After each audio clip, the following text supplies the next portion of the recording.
کندھار سے ایک آدمی چلا تھا اور اس نے کوئی 4,500 کلومیٹر کا سفر کر کے انڈیا کے آخری کونے میں جھارکھنڈ رانچی میں جا کے پہنچا اور عبدالکلام آزاد کے پاس جا کے کہتا ہے کہ علامہ صاحب مجھے چند قرآن کی آیات سمجھنی ہے. اس کے لیے مال و متاع نہیں تھا، پیدل سفر کرتا رہا. کچھ تاجر مل گئے، کچھ وقت ان کی خدمت کر کے مزدوری کر کے زادرہ بناتے ہوئے ساتھ سفر کرتا رہا اور پھر اسی طرح وہ واپس ان کو بتائے بغیر چلا گیا کہ کہیں وہ مجھے کچھ پیسے نہ دے.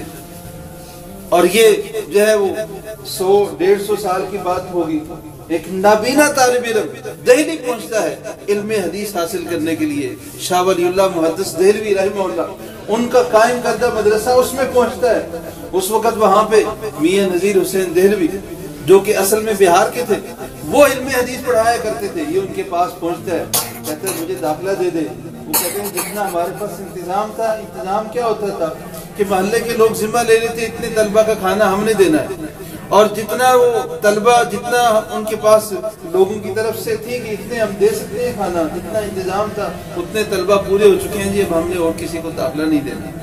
وہ طالب علم نابینا ہے، سفر کر کے گیا. کیا کہتا ہے؟ بچے جو طالب علم کھانا کھائیں گے، دسترخوان پہ جو ٹکڑے بچے ہوں گے وہ میں کھا کے اپنا وقت گزار لوں گا، لیکن مجھے علم حدیث حاصل کرنے سے نہ روکنا. آج میرے اور آپ کے پاس کتنی ساری آسائشیں، کتنی ساری آسانیاں ہیں. بس انگلی دبانے کی دیر ہے اور علم حدیث کیا قرآن حدیث سب کچھ سیکھ سکتے ہیں. انگلی دبانے کی دیر ہے صرف. لیکن ہم اپنا وہ وقت فضول چیزیں، غیر ضروری چیزیں دیکھنے میں گزار دیتے ہیں اور کسی سے علم حاصل نہیں کرتے. آج کے دور میں علم حاصل کرنا جتنا آسان ہے اور کوئی کام اتنا آسان ہے. اور ہر جگہ پہ فری معلم ملتا ہے، کتابیں فری ملتی ہیں جو آپ کو پڑھاتے ہیں، جو سکھاتے ہیں، لیکن ہم پھر بھی اس چیز سے محروم ہیں. آئیے میں اور آپ آج سے یہ عہد کریں، ہم علم کی روشنی اپنے اندر ڈالیں، علم کی روشنی سے، قرآن و حدیث کی روشنی سے اپنے